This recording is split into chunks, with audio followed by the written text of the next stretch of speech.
The audio content presented here dates back to the inception of my podcasting journey, spanning up to over a decade ago. Please note that the views expressed in this content reflect an earlier version of myself. As my perspectives have evolved over time, so have I. Listeners are encouraged to approach this material with awareness of its historical context. And now, on to what you've been waiting to hear. Welcome to another episode of Mormon Discussion. I am your host, Bill Reel. I'm grateful to have you with us today. You can reach me by email at reelmormon@gmail.com. That's REELMORMON@gmail.com. You can find this podcast on iTunes, but you're only going to find the most recent 20 or so episodes. So please check out the podcast at its host site, mormondiscussion.podbean.com. That's Mormon Discussion, all one word, .podbean.com. You can also find us on Facebook under the name Mormon Discussion, all one word. Now to what you've been waiting to hear. Janet Eyring, welcome to the podcast. How are you today? Very good, thanks. Good. Glad to have the chance to have you on the program. I know that FAIR has been wanting to have an interview with you for some time. I know that you were part of a panel discussion where I participated as well at the recent FAIR conference, but people who were not there probably don't know who you are. So maybe if you could just start us off with just a brief bio of, who you are, what your studies are in, and then we'll start with the interview. Okay, sounds good. Let's see. Well, if I go way back, I was born in Berkeley, California, into a Mormon family. I was the youngest of 7 children. And I am from a family which values education. Some of your listeners might be familiar with a couple of my relatives. My father is Camilla Kimball's brother, and so he was a brother-in-law to Spencer Kimball. And my first cousin is Henry Eyring. I think in some ways, looking at their teachings and hearing them speak, you'd know something about me and the kind of value that our family has had for education. Being raised in Berkeley felt very comfortable. People were kind of inquisitive in the Berkeley ward, and there were some pretty notable scholars there as I was growing up, and Hugh Nibley and Richard Anderson, Spencer Palmer, and a bunch of others that really made a very dynamic ward and a group of people that weren't afraid to speak their mind and investigate questions and speak about these things, even in Sunday school lessons and church services, social gatherings, that kind of thing. So I don't know if that's what influenced me or not, but I just know by nature from a very young age I'm kind of a seeker and always a thinker, analytical about spiritual matters, and I wasn't really discouraged from being that way in my family. I think my parents had a value for raising daughters and sons that could go to college and excel in their careers and that kind of thing. So I never really thought that critical thinking was counter to thinking about spiritual matters or getting a testimony and that kind of thing. Gotcha. I want to ask, being related to people who have served as general authorities in the church, especially that high up as Spencer W. Kimball and Henry Eyring, does that put pressure on you as a person to fit the mold of a good Mormon? Not really, because, I was raised outside of Utah. I think I didn't even understand their significance, especially Spencer Kimball. He would come through when there were conferences and that, stay in our home, have dinner with us. He just was a wonderful person. And I have to say I did not, as a child, understand his role at all in the church. Henry Eyring is my cousin, although I think he might be about 20 years older than I am. So it's not that we knew each other closely, but I was aware of him as I was growing up, and his father, Henry Eyring, my uncle, I had quite a bit of contact with, and so heard somewhat of what was happening with Hal. I knew he was the president of Ricks College and so forth, but they were kind of distant, I have to say, to my day-to-day operations in the Bay Area. Gotcha. Well, that kind of fills it in. I think sometimes we, as members of the church who perhaps live outside of Utah. For instance, I, of course, live in Ohio, and I'm not related to anybody. In fact, I'm the only member of the church in my side of the family. And I often wonder how Latter-day Saints out west who have family members who are leaders within the church, if that puts any added pressure on it. And obviously, from your point of view at least, maybe not speaking for everybody, from your point of view, though it didn't. I did want to ask you, as far as growing up in the church, what was your experience like, and what kind of things did your experiences entail as you spent your time growing up in the LDS faith? I think pretty typical of Mormons and active Mormon families. Both of my parents expressed belief in the gospel and in the Mormon version of it. They paid their tithing, kept the Sabbath day holy, accepted all callings that were asked of them. We had family prayer. All the babies were blessed and children were baptized at kind of the normal times. There was observable giving to others, maybe others in more need than we were. And so my growing up in the church was, I think, pretty typical of kind of an active Mormon family. But I did grow up in Berkeley, which had such a diverse variety of people that lived there. I had Catholic friends and Protestant friends and Jewish friends that I went to school with. And I think at a young age I really didn't see Mormonism as really superior in terms of influencing people to be good. And it seemed like families of all faiths loved each other. And but I will say most of my friends were from families with some kind of faith or some kind of church association. So that probably in Berkeley today that may be not the case. But I kind of remember from a real young age struggling in testimony meeting when people would bear testimonies and they would always say, I know without a shadow of a doubt that the church is true. And I just remember that kind of bothering me because I don't think I was really wired that way to publicly declare something which I didn't know through deliberate thought or research or study. And somehow those testimonies seemed insincere to me and not to be trusted. I think I would have had an easier time if they had just said, I believe the church is true. But then I guess that really wouldn't be a testimony, as I think even today we kind of instructed that it's nice to believe, but knowing is kind of a higher level form of testimony. But I have to say, using some hindsight, maybe I could talk more about this later, but I think at the time I was quite sheltered, and so it could be that people who had experienced a lot more than I had perhaps did know some things. So from my kind of naive standpoint, I just probably didn't think that they possibly could. As you know, that time of my youth was the hippie movement of Berkeley was in full array, I guess, the 1960s and 1970s, and I had several siblings that were questioning the church and kind of its teachings and rules and that kind of thing. Perhaps because of my parents' reaction to them and their behavior, or just because I wasn't wired that way, I began to realize that there were a lot of ways to maybe view the church. I didn't necessarily want to break all the rules, but I did have some doubts about the Joseph Smith story. And let's see, and then into high school, I went to seminary, and I have to say now, using hindsight, I wasn't that well-versed in scripture or church history. That got a little better when I went to BYU and had to take some required religion courses. I particularly remember Richard Anderson taught a New Testament course that really made the Bible, the New Testament, come alive for me. I finally kind of understood some of the context that were unclear before.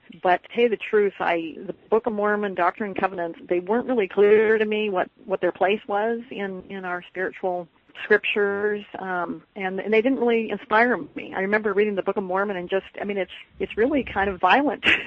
And I remember as a kid, it just was not, I wasn't really moved by much in there. So, at the time I felt like I was lacking in knowledge. I didn't have the kind of testimony that I felt I was supposed to have, that I had a desire to know more. And so I decided to go on a mission, and I was sent to Toronto, Canada. And in my mind, I probably didn't tell anybody this, but in my mind it was to find out for myself once and for all if the church was true. And my concerns at that time were really theological. Did Joseph Smith see God? Was the Book of Mormon real? is a really living prophet and things like that. So, Janet, I want to share a couple of maybe thoughts with you. I know you just talked a little bit about Richard Anderson. I thought it was interesting that you brought him up. I'm a big fan of Richard and some of his writings on the witnesses to the Book of Mormon. But maybe I'm sure you're aware of this, but Carl Anderson, his brother, lives out here in Kirtland, Ohio, and I often think, talking to different Latter-day Saints, that it's a small world. I think especially within Mormonism, when you run into other Mormons, that somebody always knows somebody else. But Richard Anderson's brother, Carl Anderson, lives out here in Kirtland, and I think, talking to your husband, that you guys had met Carl before. Is that right? Well, we did. We went on a church tour, and they had arranged for him to come and speak to the group, and so we were really fortunate to kind of hear his viewpoint on those early years of the church. And yeah, it was great. It was great. Awesome. The other thing that kind of caught my eye from the things you were just speaking about in regards to your growing up in the church, I thought it was kind of a neat observation that you made at a young age, that people standing up in testimony meetings and saying, "I know," that it almost sounded, like you said, insincere to you. And I just want to back that up. I know that a lot of people who struggle with their faith kind of come to that same conclusion, that they feel like the entire time growing up there was this push to know, there was this expectation that when you got up for testimony meeting, that the words you used would be the word "I know." And some people would even add, "with every fiber of my being." And yet you noticed that at an early age, and most of us who have a faith crisis or struggle with faith, it's not until after we get deep into that crisis that we start to realize that the way we see things maybe didn't fit the way we saw it before. But it seems like you were picking up on some of that early on. Yeah, I remember, I think more than anything, just maybe it was jealousy, but some people able to so assuredly say they knew something, and I really didn't. I did not have the basis to know that. Right. It seemed perfectly normal to me until after I had my trial of faith, and then all of a sudden it felt out of place. But again, I just noticed, it seems like you were observant of some of those things early on. I want to kind of lead into where your loss of faith occurred, knowing from you and I having talked at the FAIR conference and having participated in that panel, and recognizing that everybody in the panel discussion had a major challenge to their testimony. I wonder if maybe you could lead us through this loss of faith that you had, and help the listeners to understand what all went into that trial, or that challenge, or that faith crisis that you had. As I said before, I went to Toronto, Canada on my mission. As all missionaries learned, there's a pretty regimented life that's expected of missionaries. I began reading the scriptures every day, probably more than I had as a student at BYU, praying sincerely every day. And as I mentioned, I did have a desire to know for certain that this was the Lord's church.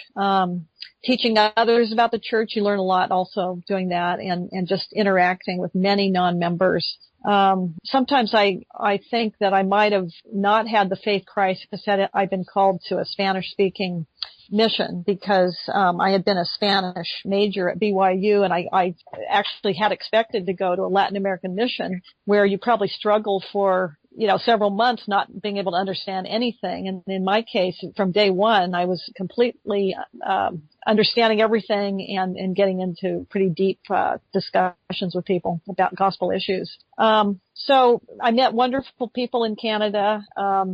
I had some interesting experiences where people joined the church. But along the way, you knock on doors and you meet all kinds of people. And I remember receiving some anti-Mormon literature from, I think it was a minister. And it had different bits of information about Joseph Smith's multiple first visions, and Joseph Smith the glass looker, and the similarities of the Masonic ceremonies in the temple, which I had never heard before. And you get on a mission, and you just have 24 hours a day to think and ponder things, and many of these things troubled me greatly. And at that time I prayed and actually felt that I got an answer to prayer, that the Mormon church was not true, that I'd been deluded, and that I should search elsewhere for the truth.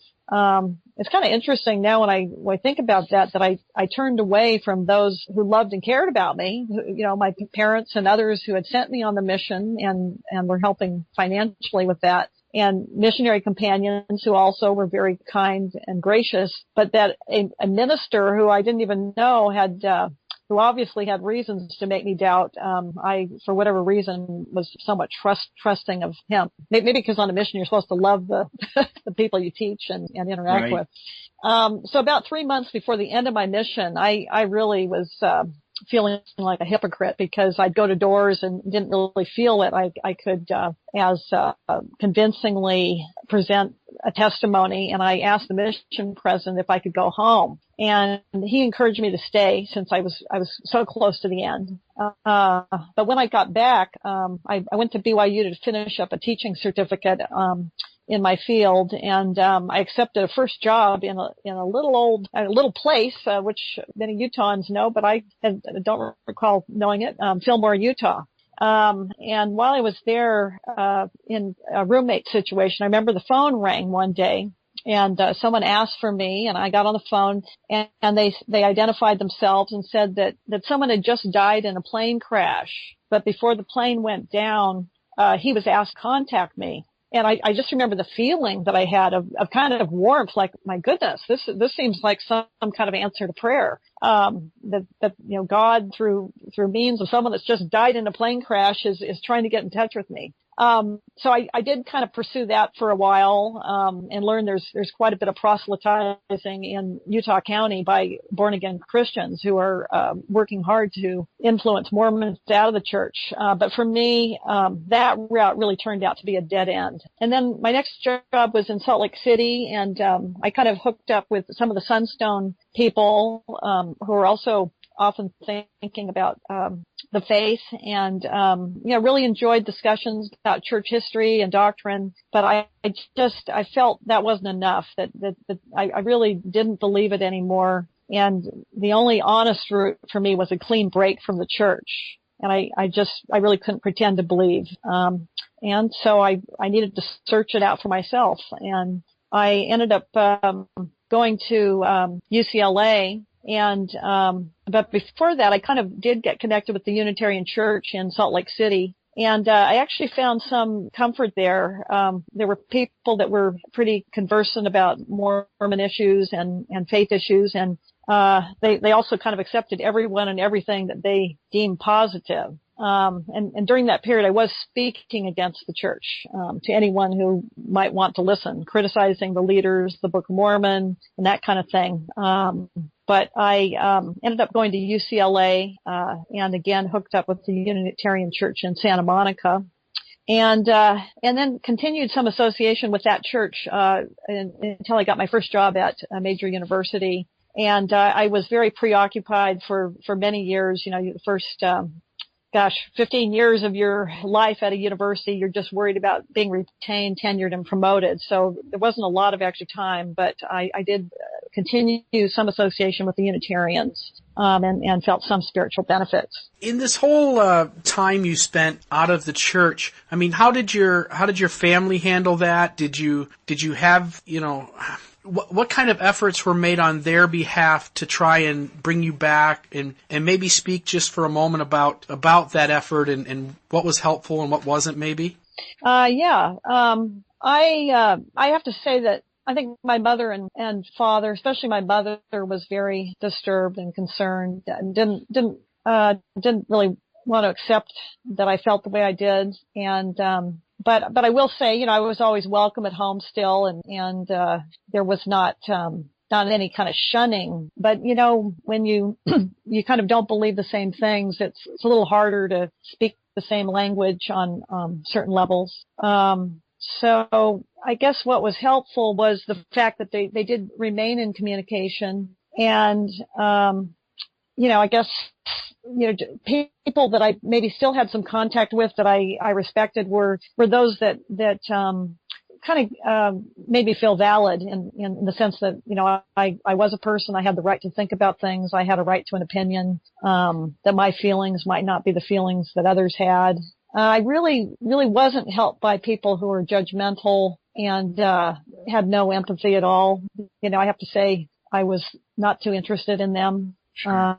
So in the end, those who I guess, really lived the Christian walk, were the ones I wanted to come back to. Right. I appreciate you answering that, because often people who run into a faith crisis, and we talk about this a lot, that first off, there may not be very many people, at least on the onset, within their circle of friends and family, who really can speak to those issues that you're struggling over. There's nobody around who's got the perfect answer in your ward, and perhaps very few of them have even thought through some of those issues. And so it's one of these times in your life where you feel very alone, and your world is turned upside down. And often other members or family or friends will try to rush in and rescue you by trying to get you to toe the line again, or to tell you that, to go back and just read your scriptures and pray harder and these things will fix themselves. And in reality, that doesn't work. And I'm glad you spoke about your parents, even in the midst of disagreeing with those choices, still loving you and welcoming you, and that their home was still your home. And I appreciate hearing that, because sometimes that's not what happens.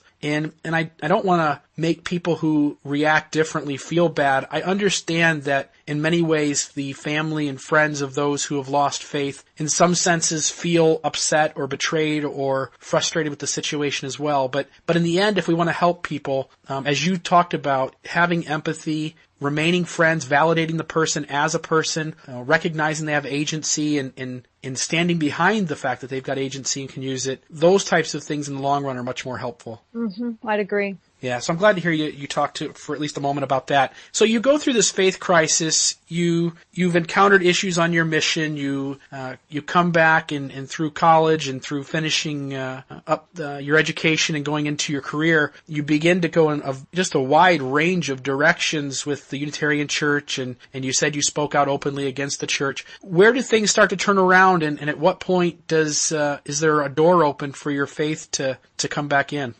Well, I think, it's kind of interesting that, for 20 years, when you kind of, take a path, experience life, make decisions, meet people, do things, and then kind of stand and consider, are you happy? And I had to say, I was kind of happy those first few years, even maybe 7 years, maybe 14 years.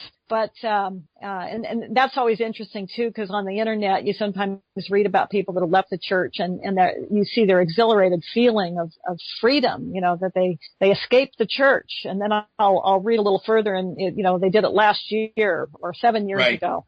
Yeah. But I'm talking, kind of a generation of 20 years and really thinking about my life and, sort of moving to the other end of things, seeing the end and not so much, the beginning. And, I have to say I wasn't happy. In fact, I could say I was miserable, kind of miserable in how I felt about myself and my priorities, and had nothing to do with, maybe success in a career or the world, because from the, outward, appearance, things might look like they were going well. But, I don't know that felt guilty for breaking the commandments, because I had felt like I was kind of on a road to search for truth. And, I had been praying all along the way, even in those 20 years, and thinking that I was on a path where God could communicate to me some things. But I almost wonder if God said, you know what, she's so stubborn.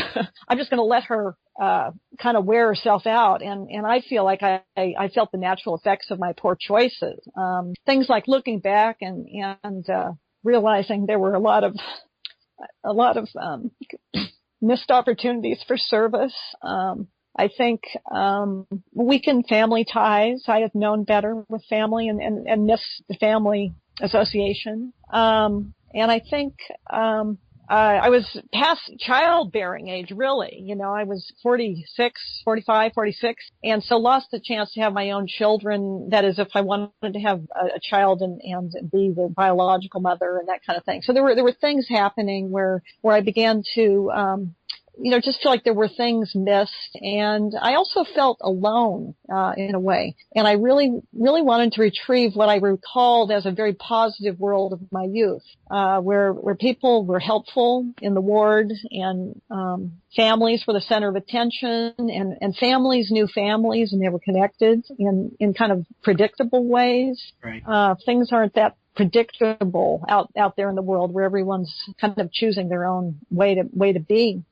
But there were about 4 people that I could identify maybe that really helped me come back. And I think these kinds of people are important to people that have left the church, because you just are so disassociated after that many years. I mean, you don't even know how to sit in a meeting for 3 hours and, how to connect up again. And so I had a friend, who was affiliated with Sunstone, one of the few people that I still had some contact with that was a Mormon, and he was helpful in kind of helping me bridge back and into sort of thinking about even associating as a Mormon again. Then I had a brother-in-law who had to come to Southern California to get trained for a new job, and he stayed with me for a while he was getting settled, and really we had some great conversations. I was in a relationship that wasn't going anywhere, and it was just kind of a family member that was needed to sort of talk me into thinking that, hey, maybe I could show up at a church dance. So it's kind of humorous, but I probably went to a church dance before I ever started going back to church. It seemed a little less threatening. But I think I've said this to some people before, but I almost think that when Jesus returns, he's going to go to a church dance. There's a lot of, I think there are a lot of people suffering, people that have been through serious divorces and, had hardships, different things, mental illness. You really meet, kind of fellow walkers in life, I guess, at a church dance. But also I had a home teacher. I kind of had home teachers, I think, that had come by, but I happened to have one here in Southern California that didn't give up. And he and his wife would come by and bring donuts, and they'd come in and they said they wanted to read the scriptures. And I remember thinking, you got to be kidding. But they kind of insisted on doing that, and I felt that was interesting, because it was, as I view it now, pretty solid connection with what I feel is the core of belief, and that is God's communicating with prophets and these messages being written down in some way. So I thought that was interesting to see his example of scripture reading. Right. And then I at some point decided, I needed to go to my bishop. That's what I'd been taught to do, and I felt that I needed to repent and ask forgiveness for maybe making some of the choices that I'd made and getting myself to where I was, where I didn't want to be. And my bishop made me feel wonderful, and he made me feel forgiven after I had repented. And so, when I returned to church, I really relate to, I think it's Paul's words about seeing through a glass darkly. I still had questions that were unanswered, but I did feel that I was looking towards something that was real, kind of an image of a little bit fuzzy and not crystal clear, but I did feel that it was this was kind of a spiritual rebirth of some kind, and I do understand Protestants when they use those terms, born again, because that is kind of how you feel. I also related to the prodigal son. I guess I was the prodigal daughter in Luke 15, who said that he knew he had sinned against heaven and that he was spiritually dead and that he was lost, but now he was found, and he'd come home, and that's definitely what I felt, and that scripture means a lot to me now.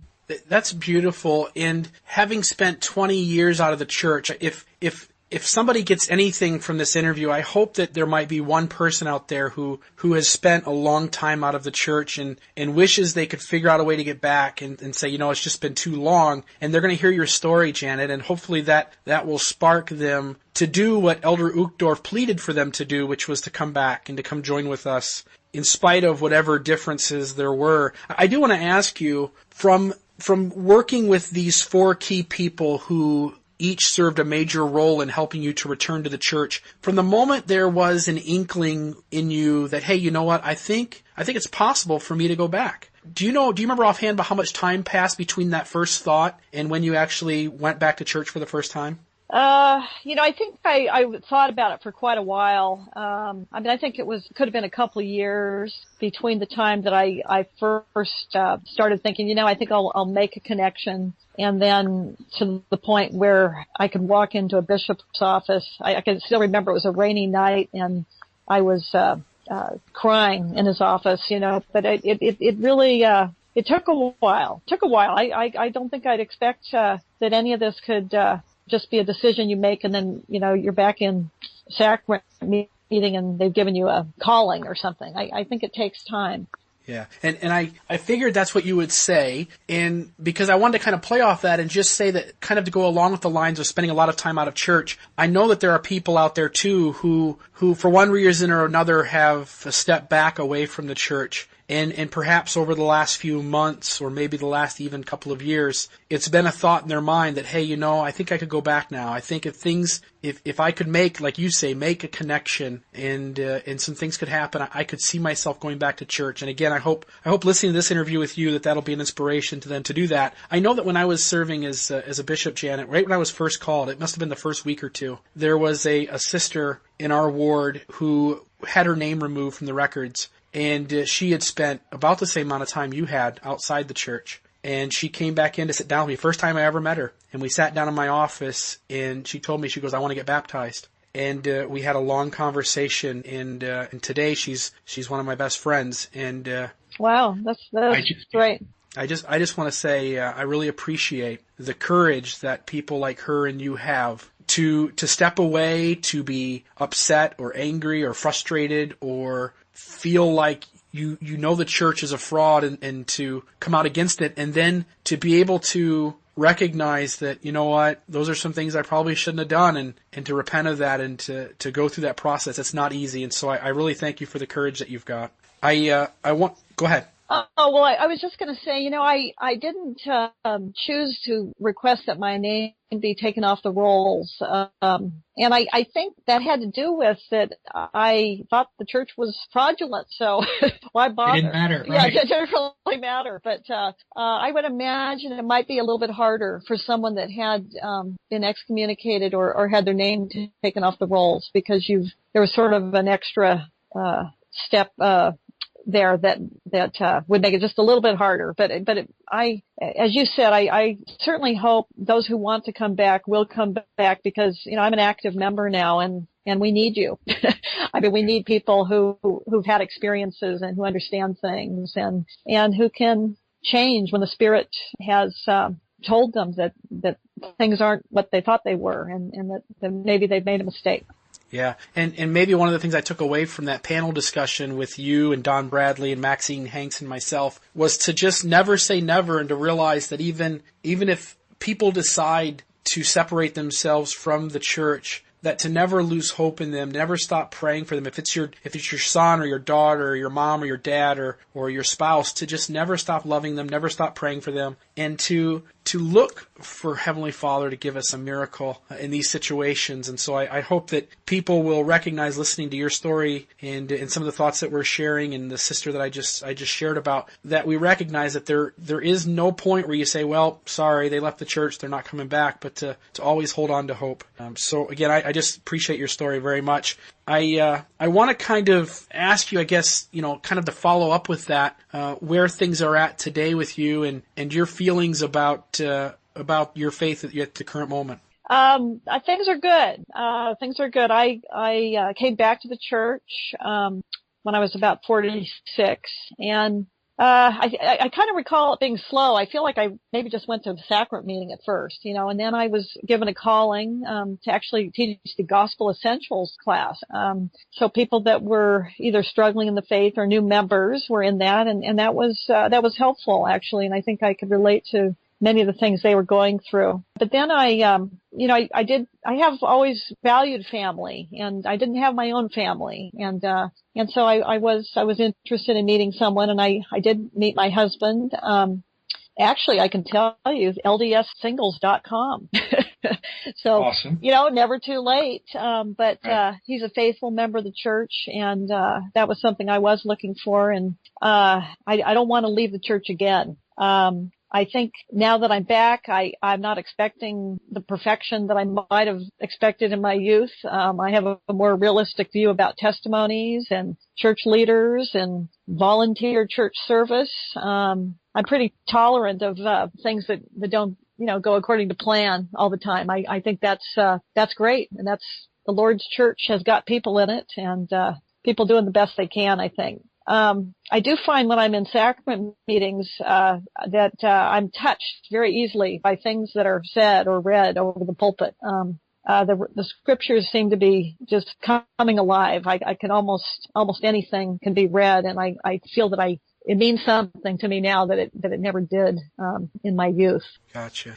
That's touching, and it speaks to that whole idea of Christ's atonement in the sanctifying or changing power that it has within each of us. And as you mentioned earlier, being out of the church, you almost felt like looking back that Heavenly Father said, I'm just going to let her wear herself out. And when you did that, now to be where you're at today, and I realize that you, on some level, regret having spent 20 years out of the church. I get that. But I also add that having gone through that experience, some of that has shaped you into what you are today, and some of those things, such as appreciating the scriptures the way you do, probably wouldn't have been attained had you not left the church and found a way to stay in from the beginning. Yeah, I think that's true. So there's some definite growth there that comes from those experiences as well. Janet, just to kind of wrap up this interview, I thought I'd give you a chance to maybe share some thoughts you have for things you think would be worthwhile to those who are struggling, maybe a perspective or ideas that you could offer that would help those who are listening to this podcast who are in the midst of a crisis, or maybe even it's the loved one of that person who's listening, in some thoughts for maybe things that they can relay back to that person they love dearly who's having a major trial of their faith. I think, and I have to say this because this is the way I am. I think doubting Thomases have a place in the church. A legitimate place. And, mothers and fathers have children who sometimes think about things differently than they do. And they're God's children too. And I think should be legitimized by, maybe, D&C 46:13-14 that talks about that some people have the gift to believe on the testimonies of those who know Jesus Christ is the Son of God. I mean, that's a gift also. Different from those who seem to know, but those who believe and have faith without perfect knowledge have a place too. For those individuals that feel that way, that were like me, kind of intellectual doubters, I think they need to continue to read and think and ask questions, and don't be afraid to compare perspectives of those in and out of the church, to come to your own conclusion about what's true. For me, I really enjoy reading the New International Version of the Bible because it uses modern language, and you can almost read through the Bible in a very short period of time and understand it better than the King James. And just for that reason alone, if someone's never really gotten through the Bible, read the New International Version and see what you think. It really is, you can get the meanings you need that I think might not be there with the King James. I also found Richard Bushman's book, Rough Stone Rolling, excellent in sort of summarizing a lot of the evidence against him. It's clear that Bushman is aware of the counter arguments, but he also has brought in a lot of evidence and data that for me confirms Joseph Smith as an honest man. The more I read Joseph Smith's own words and those around him, he wasn't perfect, but I think he saw what he saw, whether it was spiritual or, physical eyes. But I also maybe just say one thing about my Aunt Camilla Kimball. She knew I was struggling at one point, and I remember asking her, how I could believe this when it didn't seem all clear to me. And she did say, she was a thoughtful person herself, and that there are things that even she had to shelve for later reflection. She and other relatives, were often saying, you shouldn't throw the baby out with the bathwater. I mean, all the good that you do know and that, and why give that up for a lot of unknown that's really not going to take you where you want to go. And I of course didn't really believe her then, but I do now. I think that was pretty good advice. So I guess, also what I'd say is, that if a person's struggling, they should try to seek thoughtful companions in the church who are honest and patient, forgiving, loving, kind, and, ask their questions and try to work through some things. I do know that even with that, just because of inexperience, there might be people that still can't see it. And in that case, I don't know what you can do except that they may need to leave, as I did, and return, hopefully. But the Lord has, in my case, I think, allowed it, for me to still, gain an awareness and a belief in the restored gospel, even with a long, detour away for 20 years. I feel that I'm back and I'm here for good.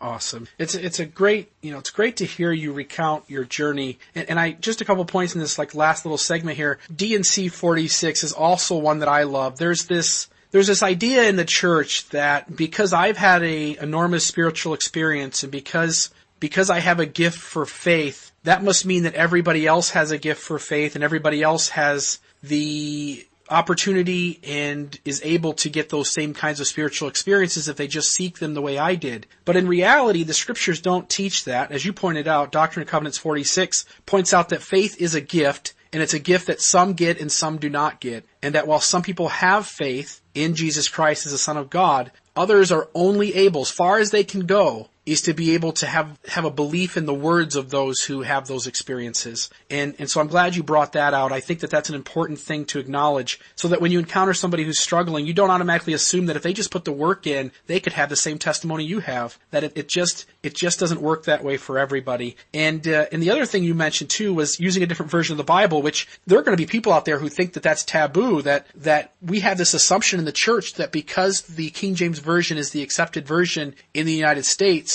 that members are excluded, or that for some reason any other version of the scriptures would be seen as less than or negative, or even breaking the rules to read a different version of the Bible. But in reality, if one can get more insight and more of a spiritual feel from reading that, like you said, more power to you. Go do it. Go check it out and see if it'll help you make more sense of the scriptures than the King James Version. Right. I can't remember where I heard this, but I believe the New International Version was written by some pretty high-level scholars of the gospel and of the Holy Land, and the footnoting is incredible, where you can immediately see the meaning of a word just by looking at a footnote. The scriptures open up to you. And I believe some of our LDS leaders use the New International Version. I think it's a pretty well researched version of the Bible, and as an academic, I